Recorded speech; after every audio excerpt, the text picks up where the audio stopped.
Fidèles internautes de Matin Libre TV, bonsoir, bienvenue dans ce journal. Voici le sommaire. Atelier de formation des petites et moyennes entreprises sur l'intelligence artificielle, une initiative de Wanini 229 visant à équiper les entrepreneurs locaux des compétences nécessaires pour naviguer dans l'ère numérique.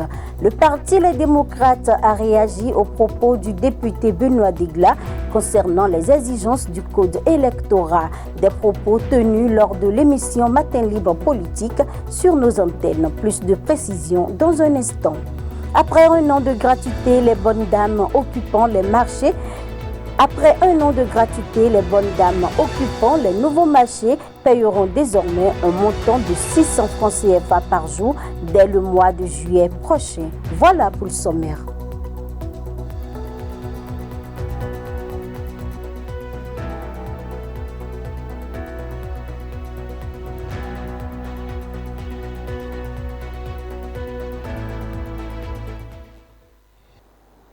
La Chambre de commerce et d'industrie du Bénin a accueilli ce mercredi 18 juin une formation exceptionnelle sur l'intelligence artificielle IA destinée aux petites et moyennes entreprises organisée par W229. Cet événement vise à doter les chefs d'entreprise et les professionnels des PME des compétences nécessaires pour intégrer l'IA dans leur stratégie de développement. Reportage. Au cours de cette formation, les participants ont découvert comment l'intelligence artificielle peut être utilisée pour améliorer l'efficacité opérationnelle, optimiser la gestion des données, personnaliser les expériences clients et renforcer la compétitivité sur le marché. Les experts ont également abordé les défis spécifiques auxquels les petites et moyennes entreprises sont confrontées lors de l'adoption de l'intelligence artificielle ainsi que des solutions pratiques pour surmonter ces obstacles. L'intelligence artificielle, c'est l'actualité. Et nous sommes déjà dans les IA, puisqu'elle nous aide à améliorer notre performance, elle nous aide à gérer en temps réel tout ce qu'on ne pouvait pas faire. Et elle apporte un plus, elle nous permet d'optimiser nos budgets, elle nous permet d'améliorer notre qualité de travail. Et c'est au vu aussi de tout ceci qu'on s'est dit, et pourquoi ne pas sensibiliser? Parce que ce n'est pas une formation en tant que telle, c'est une sensibilisation, c'est une communication pour informer les gens sur l'importance de l'IA dans l'électricité et l'IA dans la gestion des PME aujourd'hui. Aujourd'hui, l'IA n'est plus seulement réservée aux grandes entreprises. Ce n'est plus un effet, cela ne devrait pas être perçu comme un effet de mode. C'est vraiment un outil de décision stratégique pour professionnaliser les entreprises, utiliser également pour augmenter leur production, améliorer leur rentabilité. Et nous, on est une association, un grand réseau d'entrepreneurs. Et je me suis dit, il faut donc mettre au service de ces entrepreneurs qui sont dans mon réseau cette opportunité-là pour leur permettre d'augmenter leurs revenus, de réduire les charges électriques, etc. Une opportunité unique offerte aux 120 petites et moyennes entreprises présentes pour se familiariser avec les technologies émergentes et de comprendre comment elles peuvent être pratiquées pour stimuler l'innovation et la croissance. Ça va nous aider à booster nos ventes. C'est pour ça que nous sommes venus à cette formation pour maîtriser mieux comment se faire connaître dans le monde avec nos produits. Je suis dans le numérique et en même temps étant dans le numérique, nous avons aujourd'hui l'émergence des nouvelles technologies, de l'intelligence artificielle et tout. Donc il est important quand même de se mettre à jour à chaque fois quand il y a de nouvelles technologies.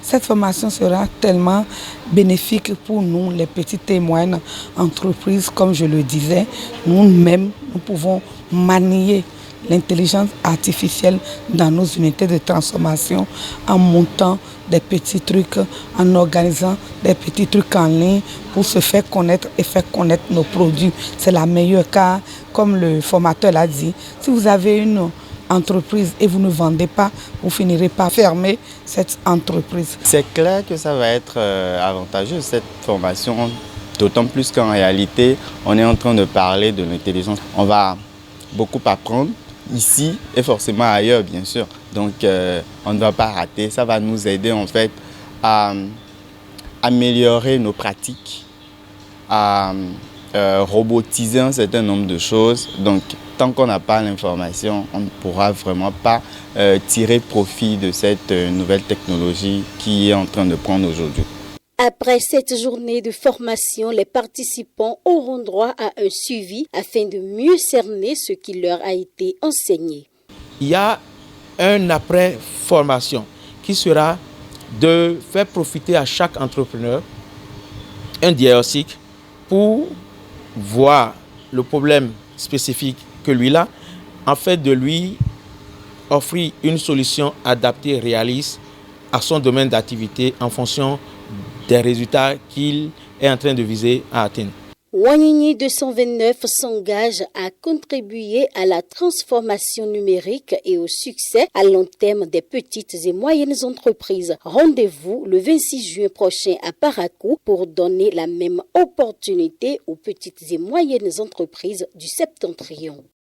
Je l'annonçais en début des titres suite aux propos du député Benoît Degla concernant les exigences du code électoral tenues lors de l'émission Matin Libre Politique sur nos antennes. Le Parti Les Démocrates a réagi par l'intermédiaire de son secrétaire national à la communication. Selon le parti, les déclarations de l'élu de la 9e législature sur ce sujet révèlent un aveu d'impuissance.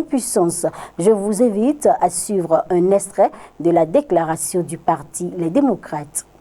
Cet aveu, qui n'est rien d'autre qu'un aveu d'impuissance des deux partis de la mouvance présidentielle, justifie la raison pour laquelle ils ont pensé à mettre au niveau de l'alinéa 2 de cet article 146 nouveau la possibilité que le BR et l'UP Le Renouveau se mettent les voix ensemble dans chacune des circonscriptions électorales une fois qu'ils auraient 10% sur le plan national. Sachant que sur la base des dernières élections législatives, c'est-à-dire celles de 2023, il n'y a que 3 partis politiques dans notre pays qui aient pu avoir au moins 10% sur le plan national. Si ces 3 partis qui sont capables d'avoir 10% sur le plan national et que vous dites que si 2 des 3 partis se mettent ensemble, alors ils auront la possibilité de ne plus rechercher à eux seuls 20%. Donc vous imposez à 2 des 3 partis de ne plus rechercher 20%, mais vous imposez au 3e parti, à lui tout seul, de rechercher 20% dans chacune des 24 circonscriptions électorales. Je vous explique encore mieux. Selon cet alinéa 2 de l'article 146 nouveau, sur la base des élections législatives de 2023, si nous faisons l'accord de coalition parlementaire avec n'importe lequel des partis politiques qui ont participé à cette élection, hormis UP Le Renouveau et le BR, nous ne pourrons pas valider notre éligibilité dans chacune des circonscriptions électorales, puisqu'aucun de ces partis n'a d'ailleurs pu avoir en amont 10% sur le plan national. Donc, lorsque le député Benoît Degla reconnaît que ni l'UP ni le BR ne sont capables d'avoir 20% dans chacune des circonscriptions électorales isolément, il justifie la tricherie qui consiste à leur faire une faveur, je dis bien une faveur dans le code électoral. Plus que quelques jours d'attente et les candidats au certificat d'études primaires 2025 seront fixés sur le sort. En effet, depuis le début de la semaine, les travaux de correction ont démarré sur toute l'étendue du territoire national dans les différents centres retenus à l'occasion. Une équipe de la rédaction s'est rendue dans l'un des centres de correction de la ville de Cotonou pour constater le déroulement de ces travaux. Voici les images qu'ils ont rapportées. Dans les salles de correction, des correcteurs concentrés et méticuleux, en étant assis et en jetant un coup d'œil à travers la fenêtre par moment, ils feuillettent, corrigent et notent les différentes copies soumises. Depuis lundi, les travaux de correction du certificat d'études primaires ont commencé ici au complexe scolaire Jéricho. 2 secrétariats de correction sont présents dans ce centre, celui des candidats ayant composé à Jéricho 1 et Jéricho 2. Les commissions sont réparties en 7 sous-commissions et chaque sous-commission est supervisée par un superviseur désigné par la direction des examens et concours. Depuis le démarrage, aucun incident n'est à signaler. En attendant la publication des résultats, les candidats à l'examen du certificat d'études primaires session de juin 2025 sont dans l'attente. La délibération est fixée au 27 juin, tandis que la proclamation des résultats est programmée pour le lendemain, le 28 juin. Dès le mois de juillet prochain, les occupants des nouveaux marchés du Bénin seront soumis à des redevances. 600 francs CFA par jour. C'est ce qui revient à chacun d'eux. Les détails dans ce récit. Selon les déclarations de la directrice de l'Agence nationale de gestion des marchés, les occupants des marchés modernes installés à Cotonou devront s'acquitter d'une redevance journalière de 600 francs CFA. Cette somme sera exigée à partir de juillet 2025, mettant fin à une année de gratuité accordée depuis l'ouverture de ces infrastructures. Cette clarification concerne uniquement les marchés urbains. Les bouchers, les poissonniers et marchands installés en dehors de Cotonou ne sont pas concernés pour le moment. Dans les marchés modernes régionaux, d'autres barèmes sont fixés en fonction du rythme d'animation des places. Les marchés à animation hebdomadaire seront soumis à une redevance de 1 600 francs CFA. Ceux à animation périodique seront quant à eux facturés à 1 200 francs CFA. Ces tarifs incluent également l'eau et l'électricité. La catégorisation des marchés régionaux concernés, notamment ceux de Azové, Natitengu ou encore Glazoué, sera communiquée ultérieurement par l'ANAGEM. Les montants perçus devraient contribuer, selon les déclarations officielles, à entretenir des infrastructures, à la gestion des services d'hygiène ainsi qu'à la couverture des frais liés à la sécurité et aux charges courantes des marchés concernés. Nous vous emmenons ce soir dans le nord du Bénin, à Kandi, où 2 événements dramatiques ont secoué la commune en l'espace de quelques jours. Le chef de l'arrondissement de Sonsoro a été violemment agressé sur fond de conflit foncier. Et quelques jours plus tard, une attaque armée a visé le commissariat de cette même localité. Voici les détails dans ce récit signé Kamash Eke.